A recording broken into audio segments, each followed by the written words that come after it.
service were members of Congress, cabinet officials, and Republicans, former Vice President Pence, Dick Cheney, and Dan.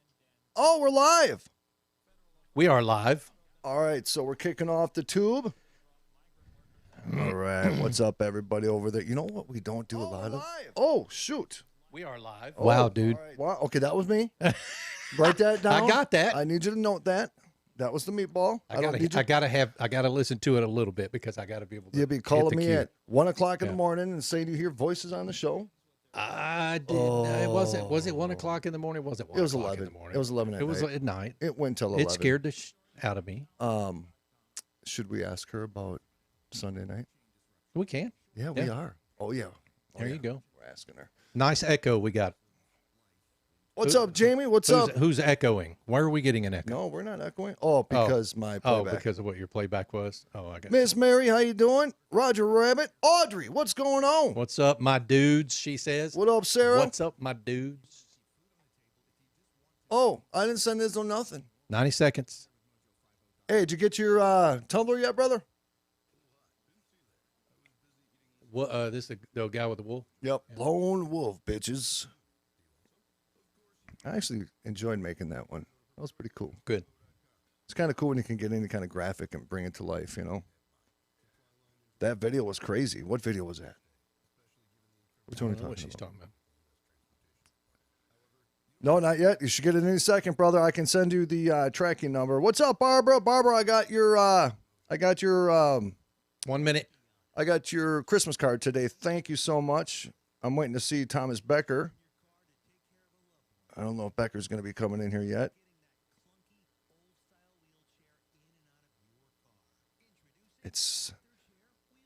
Wait a minute. It's 1 day and a wake up.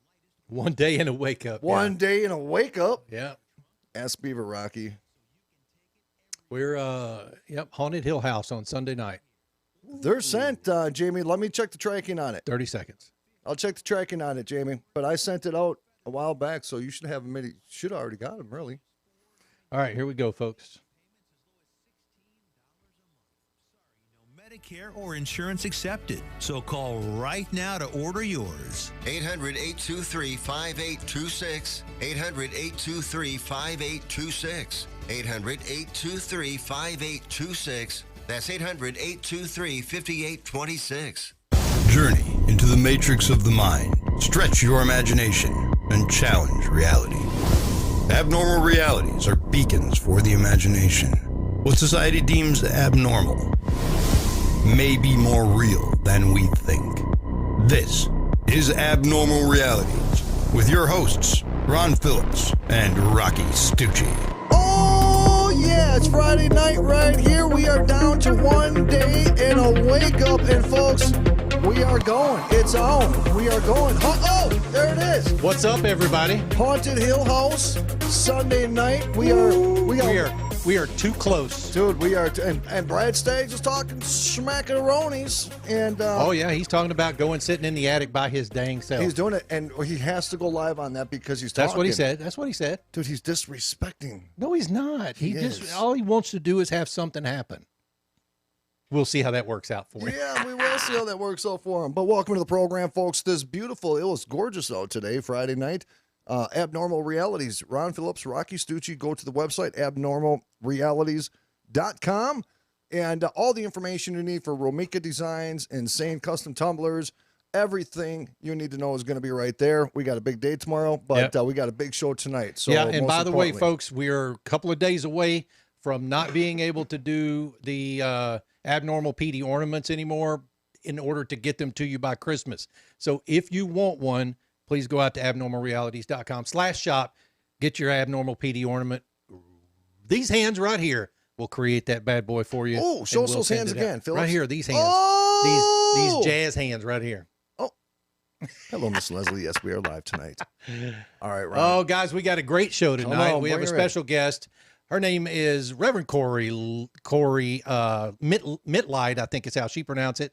Corbie Mitleid is a certified tarot master. She's a certified psychic, trained medium, and an ordained minister. Her work is showcased in Robert Schwartz's breakthrough series, Your Soul's Plan, Your Soul's Gift, and Your Soul's Love. highlighting her ability to retrieve clients' past lives in detail. With close to 50 years' experience, Corbie's abilities include spiritual intuitive counseling, past life retrieval and analysis, mediumship, and spirit guide conferences. Corbie speaks and counsels at holistic expos, seminars, and workshops throughout the U.S. and Canada, as well as in one-on-one sessions with clients worldwide. And on behalf of Rocky, we are honored to have Corbie on the show tonight. First time guest. Welcome, Corbie. Boom. Hey guys, how are you? Good. Well, she East Coast, so I got to throw East out. Coast, yeah. Go ahead. I got to start out like this. I got to be. How you doing? Well, good. You got a problem with that or what? You know what I'm talking about? Forget about it. I feel you on there. He's like, how you doing? How you No. doing? Look, yes, I've lived in New York for a long time, but I was a theater major at Brown University, and my specialty are voiceovers, dialects, and characters. So whoever comes out of the mouth, I can't guarantee. It's just there. I'm digging it. Yeah. We'll That's accept what anyone. we kind of talked about that pre-show. So yeah. Hey, what happens, happens, you know. Okay. Yep, that's fine. Well, you know what? Why don't we just kick it off like this? Why don't you just tell us a little bit? I got a lot of questions, and we're gonna go a lot of different directions on this program. Good. And I know for a fact that 1 hour is not going to be enough, and so I'm already inviting you back. But why don't you just tell us a little about you, where you come from, what got you on this path in life to do what you do today? Okay, that's what I call the 30-second elevator speech. When I was 9, I read a book called The Witch Family by Eleanor Estes, and I thought, oh, wow, there's magic in the world. I want to go find it. Fast forward to 1973 when I was a senior in high school. I was working part-time at Spencer Gifts, and they had the James Bond 007 tarot deck, and I bought it because we were all hippies then. You had your fringe jacket and your elephant bell bottoms and your deck. Now, 5 years later, everyone else had moved on to roller skates and disco balls. I was still reading with tarot because I was fascinated by the stories. So for 20 years, I read for friends, keeping my ego out of the way so I'd be a clear channel for the information. All of a sudden in 1994, I could do hands-on healing and talk to dead people with no training. That's when the universe handed me my draft notice and said, hello, you're working for us. So I did it part-time. Meanwhile, very checkered career, actress, author, inspirational speaker, writer for a graphic novel series called ElfQuest, video producer, legal assistant, executive recruiter. But 9/11, as we watched the towers burn, I turned to my husband and I said, I need to do this work full time. People need to know there are other answers out there. He said, I believe in you, go do it. So for a year, still worked corporate, psychic evenings and weekends. 2002, shut the door on corporate, and I have never looked back. It's 6 days a week, 14 hours a day, read 1,000 people a year, and I get to get up in the morning. I don't have to get up in the morning. That's the key. Oh, That's fantastic. wow. I can't say that right at this Did I make it in 30 seconds? Yeah, that was. Yeah, you did good. That was fantastic. I wish I could get up in the morning and be excited. And be excited. Why? Why can you not? Because I have to deal with adult children. Oh for a yeah, living. you do. Yeah. At his job, he does adult children. Yeah. Got it. Well, All right. I want to jump right into something here. And folks, if we have some time, we may bust out some tarot cards in the second half. But I want to jump in because this was a recent conversation Brother Phillips and I had just probably within the last couple of weeks about past life regression. I wholeheartedly believe in past lives. I 100%, and I always wondered, how do I identify where I come from? And there's multiple questions I have, but I'm just going to start out with, when I have certain infatuations, and I brought it up on the show, like certain movies that I watch, I feel an emotional tie or a connection to these movies. And to most people, it's just a movie, but to me, there's an experience that I'm having while I'm seeing some of these things. Could that possibly be part of my subconscious telling me that I have some kind of a connection? Of course. Look, you know, when people say, do I have past lives? I look at them and say, you really think you're smart enough to get it all done in one? I don't think so. Oh. So yes, we've all had hundreds. But there's a difference between retrieval and regression. And it's important that people understand that. Past life regression is where a certified hypnotherapist takes you into trance. You go up to the Akashic and you wander around and see what's there. Yeah. Retrieval is what I do. You say, why am I weirded out by wet hair in my face? And I go up to trance and I pull down the thing from the Akashic and say, here, read chapter 2. Now, why is it important to know the difference? Because a certified hypnotherapist, if you relive a death or a really traumatic experience, they know how to work with you to pull you out so that you can view it objectively. You just play around with that with a friend and you're having something horrible happen and they can't get you out of it. That's PTSD waiting to happen with a big bow. Oh, absolutely. Wow. So, and I do past life retrieval at psychic fairs. You're not going to want to lower your shields and go into trance with 500 people walking in the door. So past life regression is good. Past life retrieval is also useful, but they're two different things. I want to make sure people know that. So going on to your questions, absolutely. One of the things I do is the way a lot of people do mediumship galleries, I do past life galleries. If you give me an obsession or a phobia or a place you either love or hate that makes no sense, like, I'm Scots-Irish, why do I have this thing about Peru? I'll generally be able to pull a past life that will explain this to you. The strongest past life for myself that I remember is World War I, a German pilot. How did I get that? Well, I grew up being terrified of Germans or hearing German spoken, and all Germans were Nazis, and I knew nothing about World War I. With a friend, I went to the old Rhinebeck Aerodrome, which is literally a flying museum here in upstate New York. And I watched the English planes and the American planes and the French planes and the Italian planes, could care less. All of a sudden, there's a Albatross D5, followed by the Fokker DR1. That's the Red Baron's triplane. And there was a soundless explosion in my head and my heart. And the two things I thought were, I flew that one and there's a story behind that. Now, I've done the work myself. I know who I was. I know why I am remembering that past life. Because if a past life isn't somehow affecting you now, it is not important for you to know. If you knew how many women come to me and say things like, I know I was Anne Boleyn because I can't wear a turtleneck, so not happening. I always So, ask people, yes, I know this group of wonderful, amazing women, but they all claim to be somebody super famous in a past life. I'm like, why can't somebody be like a peasant or somebody like a struggling farmer from the 1700s? Why does somebody always have to be somebody of stature? If you look at the past lives that I've gotten, I have tons of them on my website, you'll see that very often that is what happens. I've only gotten 2, maybe 3 famous people for my clients in 15 years of doing this, 20 years. One of them was Nellie Bly, who was the very famous turn of the 20th century female investigative reporter. And I had never seen my client, but after I saw a picture of her afterwards, she's a dead ringer for Nellie Bly. And the other one was Mercy Otis Warren, who was one of the best friends of Abigail Adams, and a very learned woman in the Revolutionary War. Oh, and there was a third. Somebody in Canada was Jacob Riis, R-I-I-S, who's the person who took the very famous black and white pictures of immigrants in the tenements in the very early 20th century. That's out of 1,000 people. Sure. So, but the past lives that are ordinary mean the same thing. 2 quick examples. A woman comes to me and says, I'm really worried about my son. He won't make a decision without me, and he won't live more than a mile from me. He's 29. What's wrong?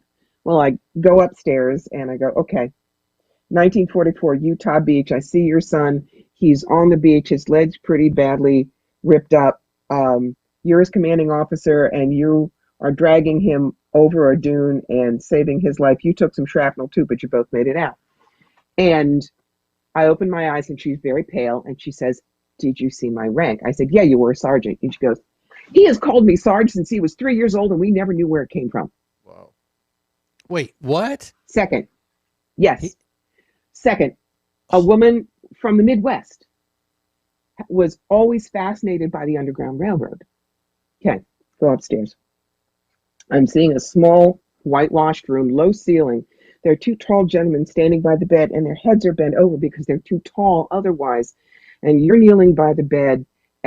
Dress looks about 1862, 63, and it's gray. It's got black soutache around the peplum and around the hem and around your sleeves. And you're kneeling by a very rickety iron bed. There's a very old, reasoned black woman, and she's dying, and everybody in the room is very upset and very sad because she had come from a Mississippi plantation, and she was this far getting to Boston, which would have been the end of the railroad for her, and she was dying and she wouldn't make it. I opened my eyes, and the woman crying tears, and she said, I have had that same exact dream for 20 years, and I never knew what it was. That, neither one were famous, but both were important to know.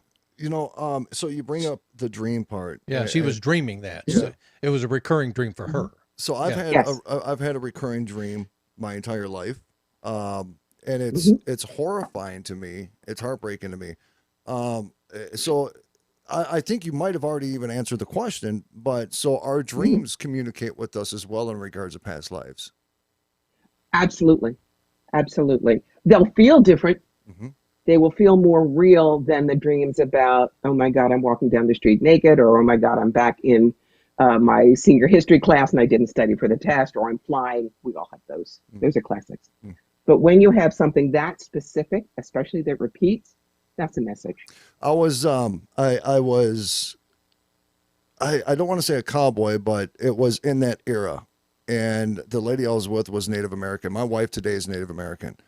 And in the dream, while we were sleeping, this group of men, I got other words for them. For some reason, I feel anger towards them, and I don't even know who they are. They kidnapped her and threw her off a cliff into the ocean.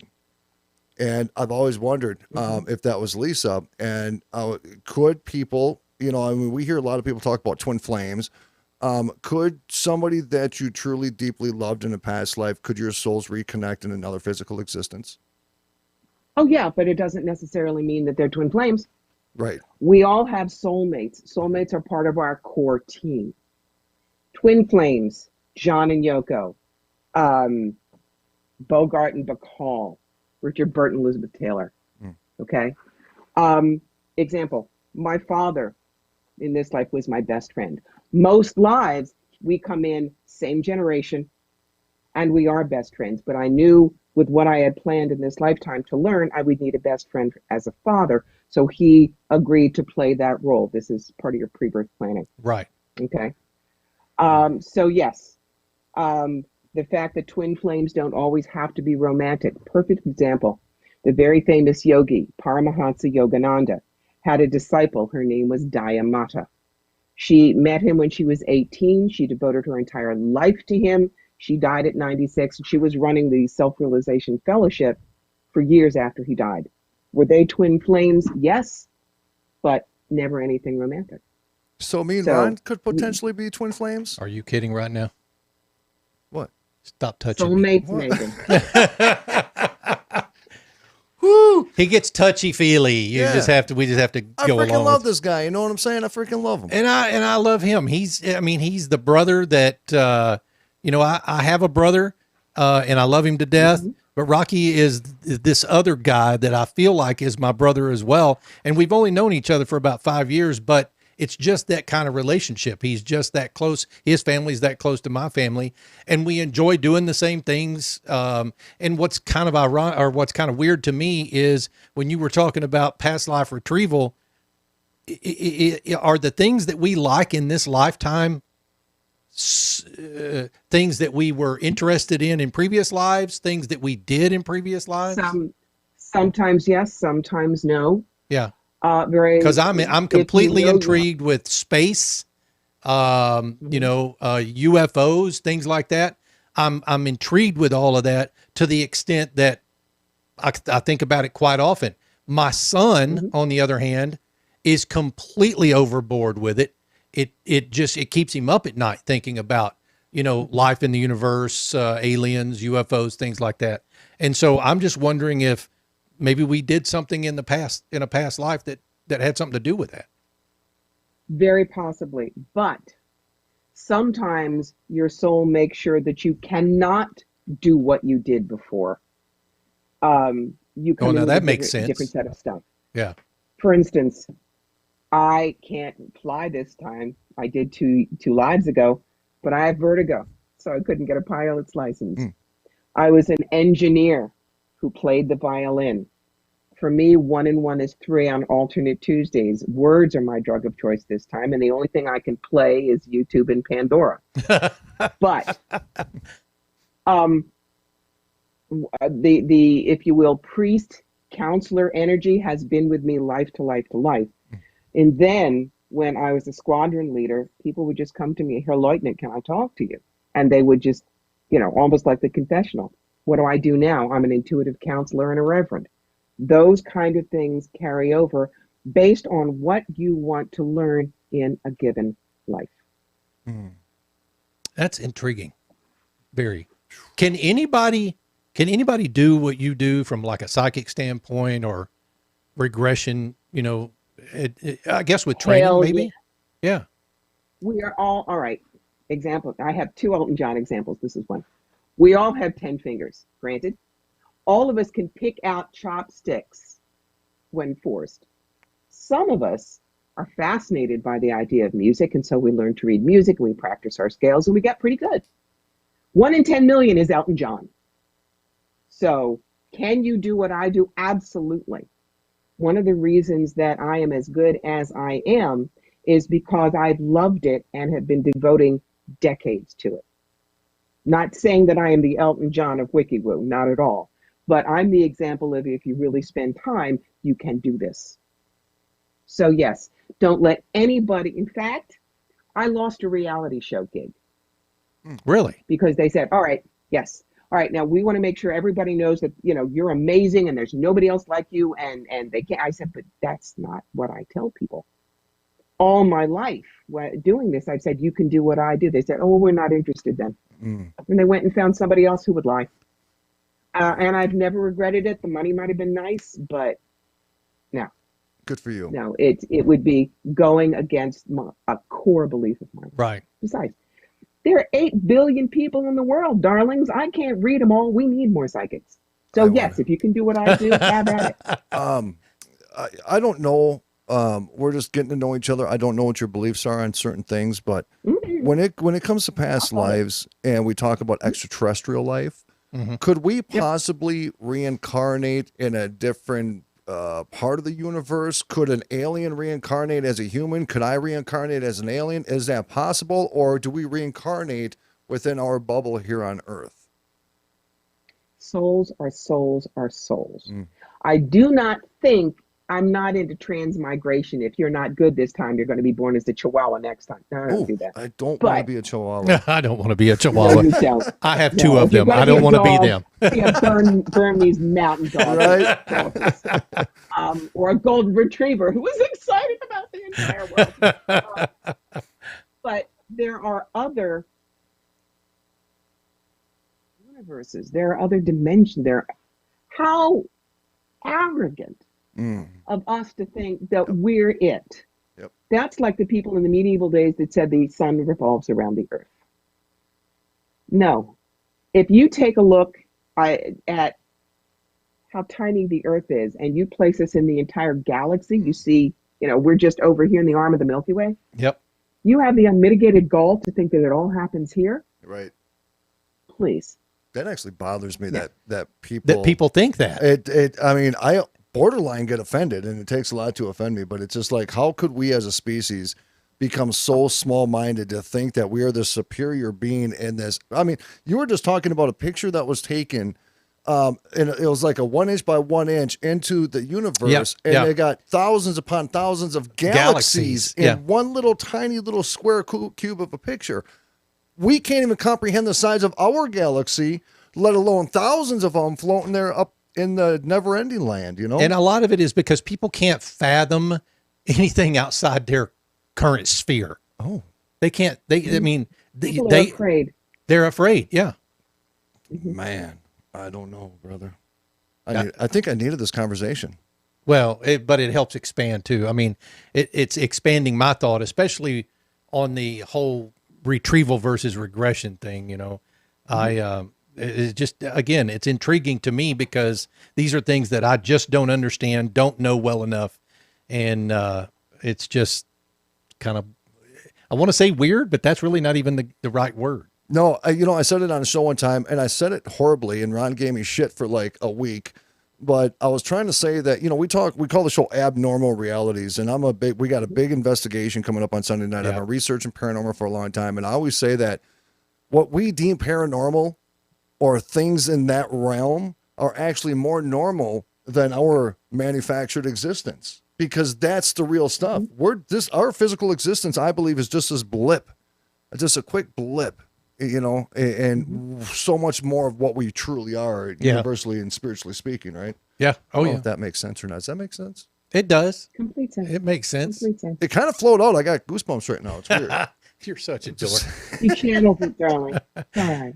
Corbie, we're coming up on a bottom of the hour break, but when we get back, I want to talk to you, maybe ask the question about, I don't know, I want to find out more about spiritual awakenings. People are curious about that.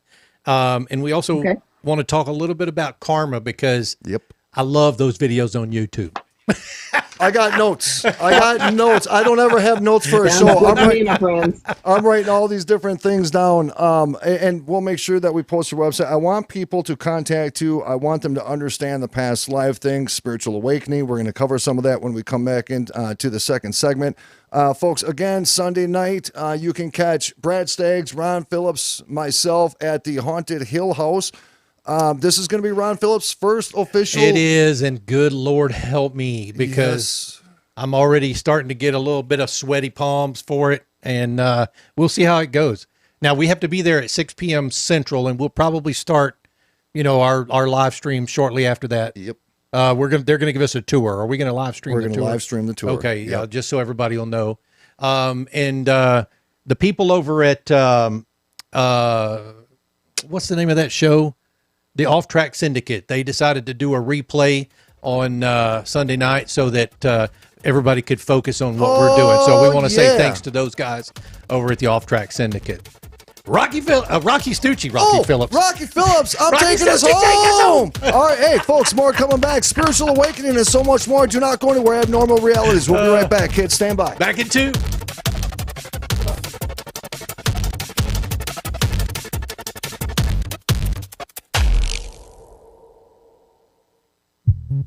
At Romika Designs, we're more than just a laser engraving and specialty design company.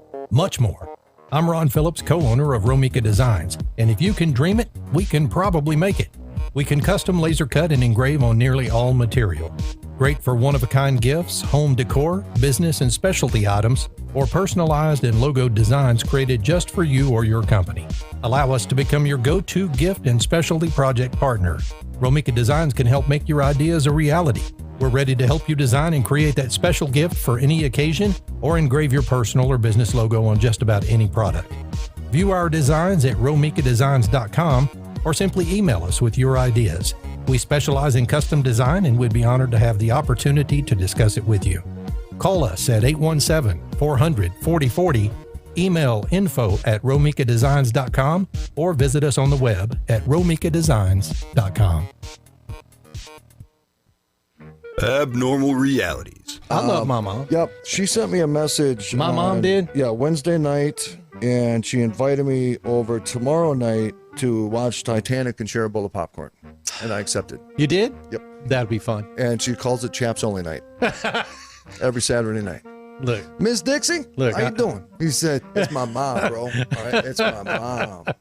I want to hear the answer to the Titanic and popcorn. Go ahead, Mom. What's up? Oh! Hi, boys. Hi, I Mom. just wanted to ask Rocky if he wanted butter on that popcorn or not. I would my rather God. have the butter somewhere else, but if popcorn's the only place I can have it, I'll take it. Jeez, hey, dude. nobody says I can't roll around in it for a little bit first. All right, Mom. That is my Love you. girl. I love you, Mom. Dixie. Abnormal Realities Bye, Mom. Love you. Dixie. Bye, I love you too. with Ron and Rocky. 8 p.m. Eastern, Mojo 50. Holy crap.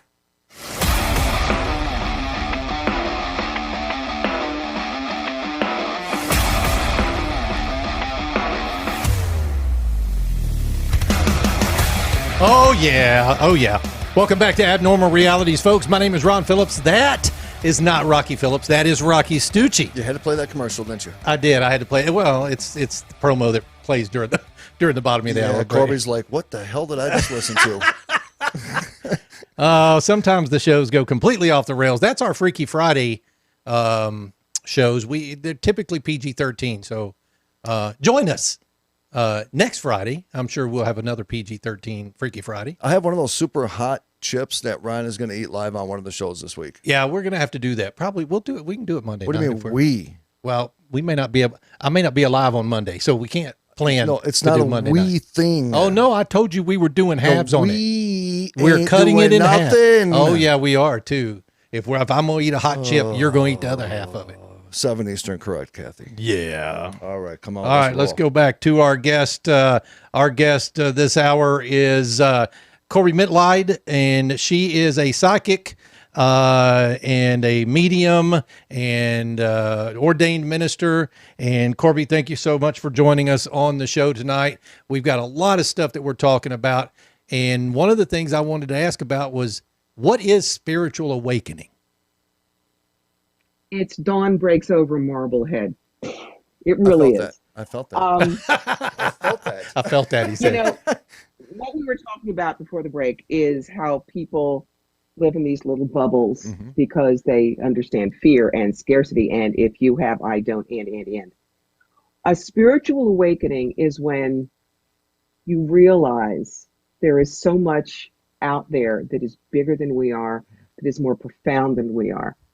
You know, one of my favorite simple explanations, I don't know, you're probably too young, both of you, to remember a bit by Mel Brooks called The 2,000-Year-Old Man. And Carl Reiner is interviewing the 2,000-year-old man, and Carl Reiner says, so how did you invent God? And Mel Brooks goes, well, there was this guy, Phil, and Phil was bigger than all of us. And so we would pray to Phil. Oh, Phil, please don't steal our mastodon meat. Oh, Phil, please don't knock me out. But then one day, lightning came down and struck Phil dead. And we all looked at each other and said, there's something bigger than Phil. That was God. And, you know, sometimes that's what it takes, is the realization, something coming at you that is so out of the ordinary that it shakes you out of your tiny beliefs. And you're ready to expand. Yeah, you just literally, I think you just answered my question, because I had to have a significant, very traumatic experience in my life, multiple experiences before in my life. It snapped you back into reality. Well, or into the real reality. Yeah. You know what I'm saying. Do people, or why do people sometimes, and I'm not saying everybody, but why do a lot of people have to have some form of trauma in their life in order to see things differently? How can we reach out to people and say, you don't have to have something like this happen to you to be bigger in your soul and your mind? You can't, because you don't know if that trauma is something that they decided on in their pre-birth planning session to deal with other karma. Okay. Oh, see, great segue, by the way. Can you explain pre-birth planning real quick? Let me cross that out. Yep. Okay. All right. From what I understand from the work that we did, myself, my colleague Stacey Wells, other intuitives, with Robert Schwartz for his book, in life between lives, we plan what we come down to do. Karma is not good and bad, carrot and stick. That's kindergarten stuff. Right. Karma is five things: unbalanced energy, which is a neutral; healing, service; contrast, you want to learn about abundance, you need one rich life, one poor life; and healing of beliefs. Now, let's take an example of a life that people who don't get it would say, oh, he must have been horrible in a past life. Ryan White. Ryan White was the kid who got AIDS very early in the epidemic. Yeah. Right. And because they didn't understand, he was made a pariah. His family was treated horribly. But the kid was always positive, compassionate, upbeat. They got the attention of Elton John. Now, at this point, Elton was drinking and drugging and basically driving his life into the ground. But He became friends with the family. He did so much for them. He was so moved by Ryan that when Ryan died, he played at Ryan's funeral, Skyline Pigeon. Mm-hmm. He then got off the booze, the drugs, the addictions, and he's been sober for more than 30 years. And he created the Elton John AIDS Foundation, which has raised $500 million for AIDS research and support worldwide for decades now. So when you understand that Ryan White's soul said, short life, tough life, but look at all the changes I can help make in the world. This was a life with the karma of service. He was a courageous soul, not a bad one. That's the first time. It makes sense. It's the first time I've heard that. But, you know, we had, I don't remember who it was we had on the show that was talking about, they didn't call it pre-birth planning though, but they did explain to us that in between lives, there is this planning session where you can, for all intents and purposes, choose your next path, like that what you want to do, how you want to live, who you want to be there with you, that kind of thing. Is that what we're talking about? Remember, I said that I knew in this life I'd have a lot of tough things to deal with. I'd need a best friend for a father. So the soul that usually comes in as my best bud came in and gave us a father-child monad is what it's called.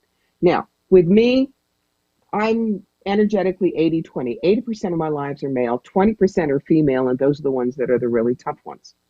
So in this life, I wanted to come in and realize that your looks are not a bargaining chip, that love cannot be bought, and it's okay to be in a female body. All of which, when I'm male, I apparently don't do very well. So I came in. My mother was an alcoholic, cross-addicted with barbiturates. There was a very traumatic thing that happened when I was 16. And that was what I call the trip trigger. I could have either said, I'll show you, stayed a virgin until I was married, been married once, and that was that. Or what I did was, she must know a lot about me, I don't. And I went on to become the horrible that she said I was at 16. And had 2 very bad marriages, abuse, rape, 3 bouts of breast cancer. This was not because I was bad, but because I was not seeing the value of being in a female body, except using it as the bargaining chip, which is what she had started. So I was still on the path of doing this work. So finally in 2004, my higher self, my soul said, look, we really need to stay down there. We got a lot of work to do. So we're going to remove the problem. And I got what's a second primary, which turned the danger clock back to 0. But the doctor said, all right, you got cancer both sides. 3 weeks, we're taking them both. And you're going to go from this Dolly Parton figure, no joke, to a fat fire plug with permanent side effects in 3 weeks. Suck it up. What could I do? Now, I have learned to live the examined life. So, did I go home and cry for 24 hours? Of course I did. I'd only been married a year and a half. Didn't even know if he'd stay. But then I said, I have to find 3 reasons to be okay with this. First one was, you don't have them, you can't get cancer there. That's good. Number 2, the top half is not going to get slammed in the refrigerator door at the doctor's every year, and every woman listening knows exactly what I'm talking about. We just had that 3. conversation at my house, by the way. What? Yeah. Oh, yeah. Number 3, implants, cool. I'll be perky till I'm 93. I walked out of Mass General in 3 days and shopped for a bathing suit in 5, and that was in 2004. And now I teach with it, but I don't wear it as a badge. Look, I beat cancer. I won't even say I survived it. I'm a cancer dancer. I found out how graceful I could be under pressure, avoided getting my toes stepped on, and got off the dance floor in one piece. And that's how I move people forward in trauma situations. I teach them how to see it differently. So, you talk about, can you have a spiritual awakening without the trauma? Well, maybe I could have. But look at what kind of a teacher I turned out to be using all of the trauma and abuse and stuff that happened to me. I'm not a size 2 blonde with a trust fund. People believe me when I say you can get through this. So a psychic's life is not easy, it sounds like. No, it's not. It's really not. That's really profound, Wow. actually. Wow. When you were speaking of this, I have to tell you, Corbie, this is the first time we've ever talked, Right. and I'm amazed, and I absolutely admire how you're answering these questions, because sometimes we'll have people on and they kind of go off the hinges, These are well thought out, and when you were talking about what you were just talking about in regards to trauma, I get it. I mean, I actually feel what you were saying, because I've sat down with people that are going through things that I went through maybe 10 years ago, and they resonate with what I say differently than other people, because they know I struggle through the pain and I marched through those situations, and somehow it turned, I figured out a way to make myself a better person through those experiences. More of a soldier of life, more of a spiritual soldier, picking and choosing what I invest in when it comes to my emotions, and who I'm going to give that investment to and who I'm not going to give it to. So, I mean, that was a brilliant answer, and I appreciate the way you answered that. Thank you. Well, I need a hug. I told that story a lot of times. I'm giving you a hug right now. I need a hug. Oh, shit. Okay. All right. There you go. Thank you. Love you. Let's go to the funny stuff, darling. Please. That'll take a little. Please. Yes. Okay. Come on. Okay. Oh, you're a comedian. Yeah, she's a stand-up. Okay. Tell About us. this yet. Come on. All right. Part of this comes from the book I wrote called The Psychic Yellow Brick Road: How to Find the Real Wizards and Avoid the Flying Monkeys. Now, the book was written because there are... I live in a world of flying monkeys, just saying. Yeah, well. But there are psychics you got to stay away from. Yep. And I talk about it in the book. I wrote it specifically so anybody could read this book and go to any intuitive, not just me, and have a good, safe experience. But a lot of psychics themselves who read the book, oh, geez, I really wish I had this when I was starting out, because it talks about what clients can and cannot do. And there's one chapter in here that I call When Having a Reading Won't Help. Now, 95% of the fast readings that I do are variations of Does Bruce Love Me?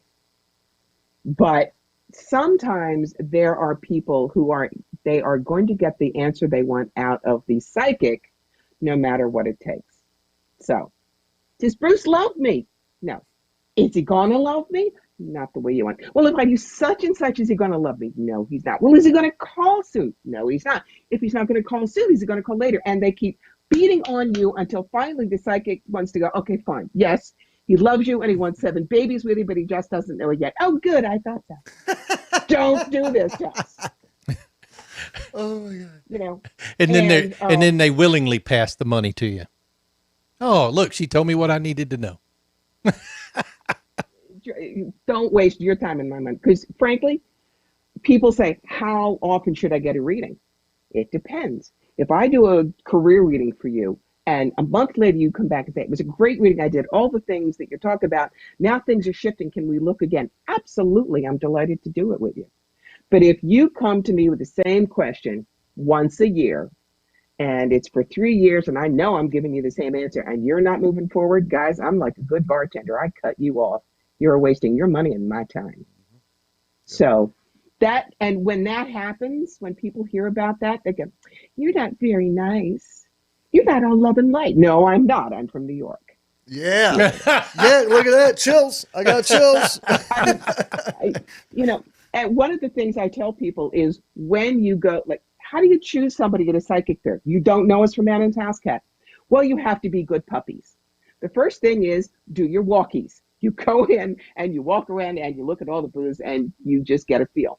Then you get paper trained. What does that mean? Oh. Paper trained means you go and you collect flyers or rack cards from the people that you're interested in. And then when you're ready, you go back and maybe you'll talk to 3 or 4. But remember, I can tell you I'm wonderful and that doesn't count. And we hire our front people to say they love us. My first front person was the wonderful Laura Spickerman. She was my husband's business manager Monday through Friday. Do you think that she's going to dismiss his museum director on the weekend? Probably not. But you look for our testimonial books. Those are comments from people that have had readings with us. Are we good? Are we kind? Did they laugh? Do we have specialties? Children, dogs, dead people. Did they come back? And the last thing, guys, check in here. You are putting your hard-earned money on the table. Mm-hmm. If the psychic doesn't feel like they have a brain in their head, they really care about what they're doing, or they're going to give you good information, don't go there no matter how cool the wiki-woo looks on the table. Yeah, right. Have a brain. Boom. We have different bedside manners like doctors. There's some people that like what I call the glurpy purple with angels. Hello, my name is Little Dancing Raccoon, and today let's see your angels and your guides. Okay? And then there's me. What I tell people is, here are your opportunities and how to grab them. Here's the tough stuff. Here's how to get through it or around it. Here's your toolbox. Go rock and roll. But I remind people, I hand you the toolbox. We are not your repairman. And I have a right to say no. There have been people who have come up to me and gone, all right, tell me something you couldn't know about me. And if you're right, I'll have a reading with you. And I smile and I say, I'm sorry. I don't roll over and fetch either. And I turn my back and they do not get a reading. Ooh. I'm going to use that. I don't roll over and fetch either. There's those chills again. And one of the really tough things for people who do what I do, psychics or healers or vendors, is charging what they're worth. I mean, people say things like, well, it's a God-given gift. You should do it for free. Sorry. They did it for free in the 4th century Druid. Why? Because you would bring a chicken or firewood or a cloak. I spend literally $1,500 to do a 5-day show in Canada between travel and show fees and front people, and you're going to pay me. And for the one who says, well, why don't you not do anything? Read me for half price. At least you're doing something. Or the ones that say, could me and my friend come in together and only pay for one reading? Or why don't you do a free reading and I'll tell everybody how good you are? Or the one that says, well, I really like reading, but I can't afford it. And they stare at you. Oh. All right, waiting for you to just bend over and give it to them. Ooh. Right. Flip the business. You would not go to your hairdresser and say, well, you're not doing anything. Cut my hair for free. Mm-hmm. Or to the plumber, would you please put in my dishwasher and fix the shower, but I only pay for one service call. Or clean my house 3 or 4 times for free. And if you're good, I'll tell everybody how good you are. Or you walk into a store and say, I really like that dress. I need it for a party. Mm. And people look at you and I would never do that. Well, don't do it to us either. Yeah, but because and that's how the world works. Exactly. Yeah. And I mean, look, even in radio, we run into those same types of things. Voiceover work, we run into those same type of things when people will call us and go, hey, I really need this voiceover work done. Are you still doing voice work? Yeah. And then they sit and wait for me to go, you want me to do it for you? And that's just not going to happen. Right. I mean, people need to get paid for what they're worth. And I agree with that. Now, absolutely. Corbie, we got about 10 minutes left. And I definitely want to talk about tarot. Now, I know you're probably psychically connected with me and you're probably already figuring out I'm pretty awesome. So, darling man. Oh, by the way, Corbie, this is Petey. We didn't formally introduce you yet to Petey. Petey is our show mascot. I just want to make sure we introduce you to Petey. Dude. So tell us a little bit about your tarot work, and is that a big thing going right now? Because I love it. Oh yeah, everybody loves tarot. Yeah. But, and as I will show you, I also use a whole bunch of oracle decks as well. Dang. Oh wow. So, what's the difference? Tarot is like your everyday tour bus. House, car, job, kids, finances. Okay, gotcha, put me here. What the heck is going on? And it's great for that. But the oracle cards, because they don't have the same rigid structure, different numbers of cards, different ways of grouping it, different subjects, they all work really well. For instance, this deck is by John Gray, the guy who wrote Men Are From Mars, Women Are From Venus. So I use this deck for karma and relationships. This deck is the Fairies Oracle by Brian Froud. He's the guy that did the puppetry work on Labyrinth and Dark Crystal. And this is not your ootsy cutesy fairies. These guys march inside your head, rip up the floor tiles, and give you homework. What? There is Spirit of the Wheel, which is a First Nations deck. that I use for why am I here. And those are just 3 of them. But the thing about tarot is it's wonderful for allegory. But what I am going to tell you is if you're a professional, you also need a children's deck. Why is that? Because when I'm at a really crowded show, a mother is there with a little 3-year-old Muffin on her lap. And Muffin is going, Ritz, mommy, card. And she'll say, look, can Muffin please pull a card?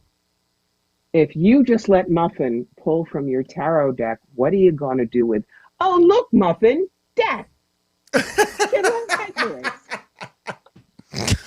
Muffin got the death card. Nice. Right. So instead, Muffin gets to pick from the cat wisdom deck with all the cute kitties and puppies. And Muffin gets her card read, and Mommy says, you know, out of all the tarot readers that I've met over the last 10 years, you are the very first person that actually has a specific deck for specific things. I've never met anybody. Yeah, we've had a couple of them on the show, and they've all used the same deck for everything. No. Well, the thing is, remember, I'm a storyteller, and not all books have the same story. I'm also very good with allegory, so people aren't scared. Now, here's a card. The Tower card. People see this as doom, gloom, and destruction, and they're terrified. I say, no. Look at it like the imploding sports stadium card, okay? Yankees want to have a new stadium built. They have to blow up the old one first. And then people realize what is being said is there's a lot of stuff they need to clear to move forward. 6 of Swords. In order to get from the rough waters to the smooth, the woman in the boat mourns because she had to leave a lot of things on the dock that told her who she was, or the boat wouldn't float. That's a card that very often comes up when someone is leaving a job or divorced or something like that. And when you explain to them what's going on, they are less scared. Because tarot shouldn't scare anybody. They are simply cards printed on paper with pretty colors.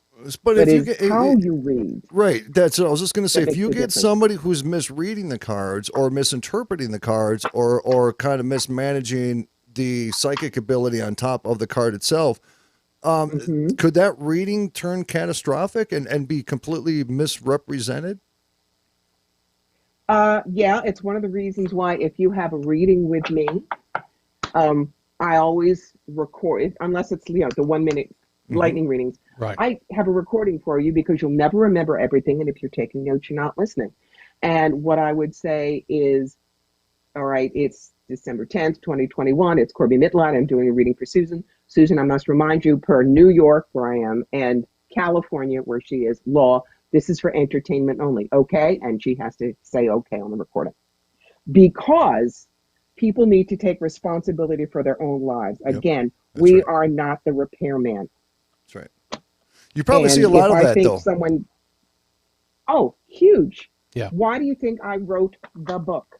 Because, it's the old 1-0 will ruin 10 attaboys. Remember that? Well, anytime somebody has a terrible reading with a psychic, they will tell everybody all psychics are terrible.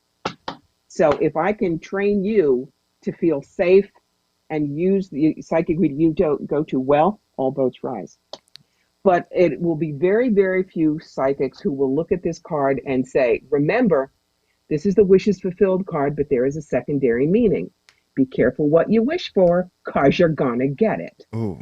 And it is when you can do the nuanced readings underneath that people get it. And the other thing is, I won't do yes or no questions.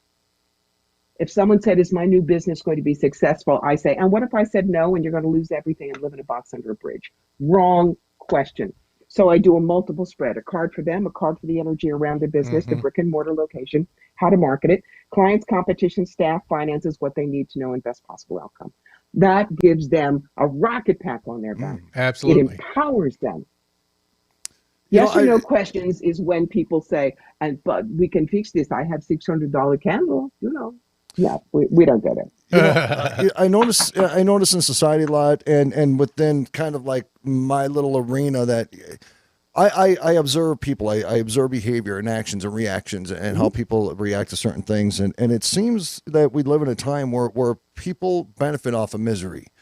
And I still struggle with how to get into their thought process on how to think differently about current situations.